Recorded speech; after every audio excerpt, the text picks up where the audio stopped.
मेर की पोकरण विधानसभा क्षेत्र की ग्राम पंचायत गोमट मुख्यालय से 7 किलोमीटर दूर है, लेकिन आज भी यहाँ के लोग मूलभूत सुविधा जूझ रहे हैं। किस चीज के लिए? मूलभूत सुविधाओं के लिए, यानी शिक्षा से लेकर पानी, सड़क और स्वास्थ्य तक।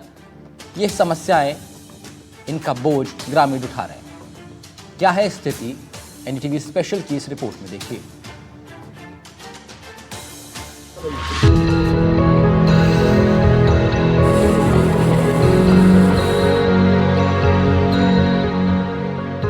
गोमट ग्राम पंचायत को बने हुए 30 साल हो गए हैं। करीब 8000 की आबादी वाला ये गांव आज भी मूलभूत सुविधाओं से वंचित है।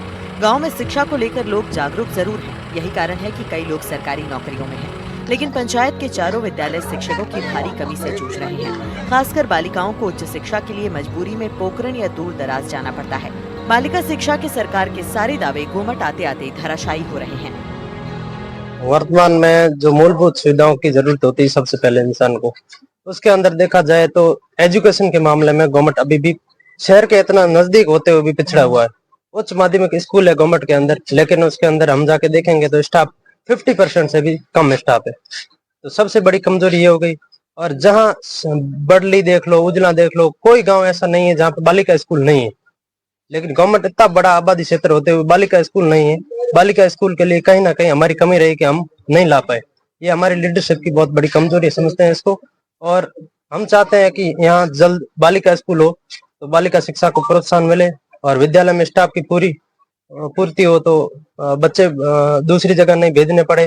और सबसे बड़ी जो समस्या है, पूरे गांव कई बार अवगत भी करवा चुका है, गोमट जो ब्रिज नहीं है उसकी वजह से गेट बंद हो जाता है। डिलीवरी का समय हो या किसी को हार्ट अटैक आ जाए तो अस्पताल पहुंचने में आधा घंटा लग जाता है, गेट बंद हो जाता है।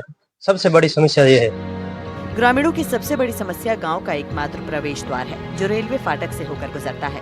ट्रेन आने पर फाटक करीब आधे घंटे बंद रहता है। ऐसे में आपातकालीन हालत में भी लोगों को भारी परेशानी का सामना करना पड़ता है।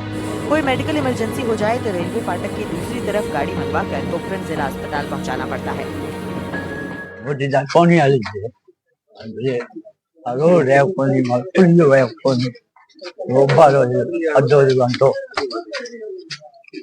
हॉस्पिटल है पानी की क्या स्रोत है? पानी कैसे पीते हो? कहाँ से लाते हो? या हर घर पे नल है या नहीं है? कई है, कई नल है, पर पास तक हो कम। फिर पानी कहाँ से लाते हो?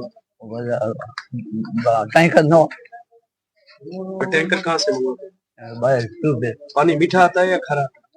ट्यूबवेल मीठा। शिविर लगते हैं, सरकारी योजनाओं का लाभ मिलता है या नहीं मिलता है? विकास के दावों की पोल तब खुल जाती है जब गोमट गांव में सड़क पर गाड़ी रेंगती है। इस गांव में आज तक पक्की सड़कें नहीं बनी। इतनी बड़ी आबादी वाली पंचायत में एक भी ठीक ठाक सड़क नहीं है। अशोक गहलोत की सरकार थी 2008 और 13 के अंदर। उस समय अशोक गहलोत ने जाते जाते एक योजना निकाली जो नातना से लेकर बालोतरा तक, एक लिफ्ट परियोजना के नाम से। उस लिफ्ट परियोजना के अंदर नातना से लगाकर बालोतरा तक हर गांव के अंदर एक पक्की टंकी का निर्माण कराया जाएगा। उस टंकी के अंदर जब पानी जाएगा तो जो गांव के रहने वाले लोग हैं या ढाणियों के रहने वाले लोग हैं, उसको जो पानी की सप्लाई होगी वो शुरू होगी। लेकिन जो टंकी का निर्माण कराया गया वो बहुत ही घटिया कराया गया। आज तक इस टंकी के अंदर पानी नहीं चढ़ा। और उस समय जब सरकार थी वो भारतीय जनता पार्टी की सरकार थी, और इस राज्य की जो मुख्यमंत्री थी वसुंधरा राजे थी, और यहाँ का विधायक शैतान सिंह था। लेकिन यहाँ की सरकार ने एक भी सुध नहीं ली और जानबूझकर इस टंकी का घटिया सामग्री से निर्माण कराया गया, जिस कारण आज भी ये टंकी जर्जर अवस्था में पड़ी।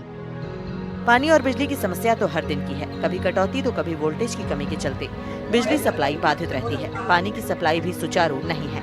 हालांकि जल जीवन मिशन योजना के तहत नल जरूर लगाए गए हैं, लेकिन उनमें कभी पानी नहीं आया। गांव की बड़ी टंकी आज भी सूखी पड़ी है। पीने का मीठा पानी भी टैंकर के माध्यम से मंगवाना पड़ता है। हमारे यहाँ पर मुकेश जी लगे हुए हैं, नहीं तो टाइम से लाइट देते हैं, नहीं के बाद थोड़ी बहुत मेघ की बारिश के समय होते हैं तो लाइट कटवा देता है। एफआरटी टीम को सूचना देता नहीं है। इससे हम 3-3, 4-4 घंटे हमारी रात को लाइट नहीं आती है। हम उससे बहुत परेशान है। हमें यहाँ से इसको हटाना चाहिए और दूसरा कर्मचारी लगना चाहिए लाइट में। अच्छा, ये आप बता रहे हो कि आवास नहीं मिले, इसके जिम्मेवार कौन है? आप किसको जिम्मेवार मानते हैं? हम यहाँ पर पूरे सरपंच को जिम्मेवार मानते हैं। अच्छा, वर्तमान सरपंच की बात करें तो वर्तमान सरपंच ने कितने आवास करवाए हैं? कुछ नहीं है, 20 10 15 20 10 लास्ट वर्तमान सरपंच ने कितने करवाए आवास? 25-30 सालों में तो ये 20 आवास ज्यादा से ज्यादा। और कोई आगे वाले गांव में जैसे चाचा है, बनियाना है, उसमें बहुत आवास हुए। हमारे गांव में आवास नहीं हुए। प्रधानमंत्री आवास योजना भी यहाँ ठप पड़ी है। यहाँ अब तक सिर्फ 2 दर्जन परिवारों को ही इसका लाभ मिला है। स्थानीय लोगों ने इस निराश करने वाले आंकड़ों का कारण जनप्रतिनिधियों की उदासीनता को बताया। पीएम आवास योजना जो चल रही है उसके अंदर देखा जाए तो गवर्नमेंट पंचायत की तुलना दूसरी पंचायतों से करे तो गवर्नमेंट 1% में आता है, क्योंकि बनियाना, उजला, पडली कोई पंचायत देख लो जिसके अंदर हर 5 साल में 200 प्लस आवास बन रहे हैं, लेकिन गवर्नमेंट में महज 30-40 आवास बने हैं, वो भी पूरे 25-30 साल के कार्यकाल में। इसके लिए हम कहीं ना कहीं जिम्मेदार चुने हुए जनप्रतिनिधियों को ठहरते हैं कि वो पैरवी नहीं कर पाते हैं, या पता नहीं उनकी कौन सी मजबूरियां रह जाती है जिनके कारण लोग वंचित रह रहे हैं।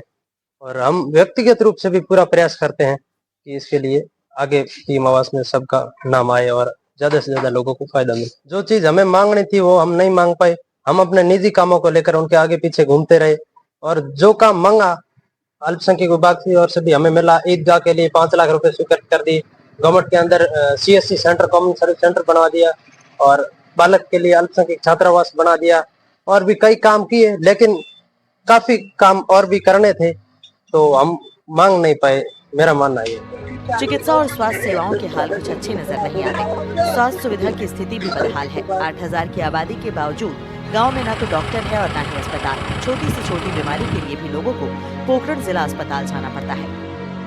समाधान के लिए क्या करेंगे? जो हमारे बड़े हैं उनको बात करेंगे, उनको बताएंगे गांव की समस्या है जो उनसे कोई है नहीं, सब उनको पता है।